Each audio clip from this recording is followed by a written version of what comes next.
अस्सलाम वालेकुम नाजरीन, मैं उम्मीद करता हूँ आप सब खैरियत से होंगे। आज का एक वाक़या, एक बादशाह रास्ता भटकता हुआ ना किसी एक जंगल में पहुँच गया। वहाँ पे एक झोंपड़ी थी। उस झोंपड़ी में एक गरीब रहता था। बादशाह ने उसको बताया कि मैं रास्ता भटक गया हूँ, मैं मुसाफिर हूँ। अब गरीब को ये मालूम नहीं था कि ये बादशाह वक्त है। गरीब ने इंसानियत के नाते उसकी हर तरह से खिदमत की।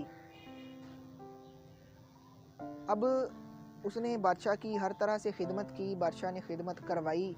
उसको महसूस ना होने दिया कि मैं बादशाह हूँ। लेकिन जब बादशाह जाने लगा तो उसने उसको कहा कि मेरे भाई, बात यह है कि मैं तुम्हारे मुल्क का बादशाह हूँ। तुम मुझे नहीं पहचानते थे, लेकिन बात यह है कि हम किसी का कर्ज नहीं रखते।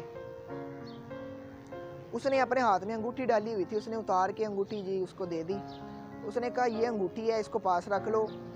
महल में जब कभी कोई सवाल लेके तुम आओ तो दरबान को ये अंगूठी दिखा देना।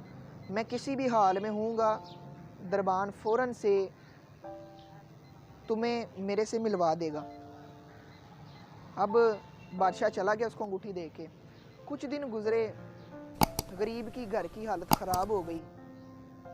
उसने फैसला किया कि वो बादशाह के महल में जाए। फटे पुराने कपड़े थे उसके, वो कपड़े पहन के बादशाह के महल में गया। बादशाह के महल में दरबान जो खड़ा हुआ था, उसको उसने कहा जी मैंने बादशाह से मिलना है। उसने कहा कि बादशाह के आगे तुम्हारी क्या औकात है कि तुमने बादशाह से मिलना है? अपने कपड़े देखो कितने फटे पुराने हैं तुम्हारे। तो उसने अंगूठी निकाली और दरबान को दिखाई। अब दरबान को मालूम था कि बादशाह ने मुझे कहा हुआ है कि जब अंगूठी दिखाने वाला शख्स आए तो उसको फ़ौरन से मेरे से मिलवाना है। तो दरबान ने जब अंगूठी देखी तो उसको अंदर ले गया, बादशाह के कमरे के पास ले गया। गरीब आदमी ने देखा कि बादशाह जो है वो मुसल्ले पे बैठा दुआ मांग रहा है, अल्लाह ताला से कुछ मांग रहा है। तो गरीब आदमी पीछे को पलटा। उसने दरबान से कहा कि मुझे वापसी का रास्ता दिखाओ। दरबान ने कहा क्यों, आपने बादशाह से बात नहीं करनी? उसने कहा नहीं जी, मुझे मेरे सवाल का जो है ना जवाब मिल चुका है, मैं वापस जाना चाहता हूँ। बादशाह मशगूल इबादत था, बादशाह को तो मालूम ना था कि वो बाहर खड़े हुए हैं। तो दरबान उसको बाहर छोड़ आया। अब बादशाह दुआ से फारिग हुआ। बादशाह ने कहा जी खैर थी, मुझे बताया है किसी ने कि तुम इधर आए थे। दरबान को कहा, दरबान ने कहा जी हजूर वो एक बंदा आया था, उसने ना आपकी अंगूठी दिखाई थी और उस आपसे मिलना चाहता था। उसने कहा जी वो तो मेरा अजीज़ है, मेरा बड़ा, वो मेरे दुख के वक्त मेरे काम आया था, उसने मुझे रास्ता दिखाया था। तुम उसको जो है ना किसी भी हाल में वापस लेके आओ। तो दरबान भागता हुआ गया, उस गरीब बंदे को बादशाह के पास लेके आया। बादशाह ने इसको कहा कि जनाब अली, आप इतनी दूर मेरे पास आए हैं, अपने मुताबिक आप बन समर कर आए हैं, तो अब आपने वापसी का इरादा क्यों पकड़ लिया?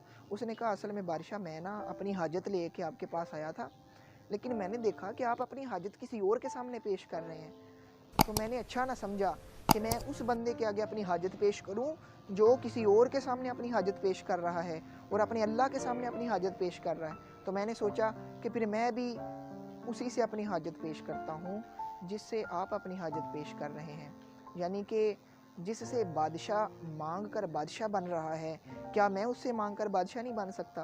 तो इस नीयत से मैं वापस पलट गया। तो बादशाह को उसकी बात बड़ी खूबसूरत लगी। बादशाह ने फिर भी उसको इनाम इकराम से नवाजा।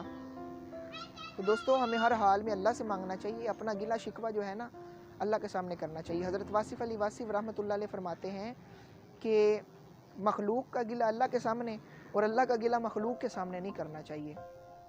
एक शेर है कि जो मांगिए सो मांगिए उसी दर पे अमीर। ये वो दर है जहाँ पे किसी की आबरू नहीं जाती।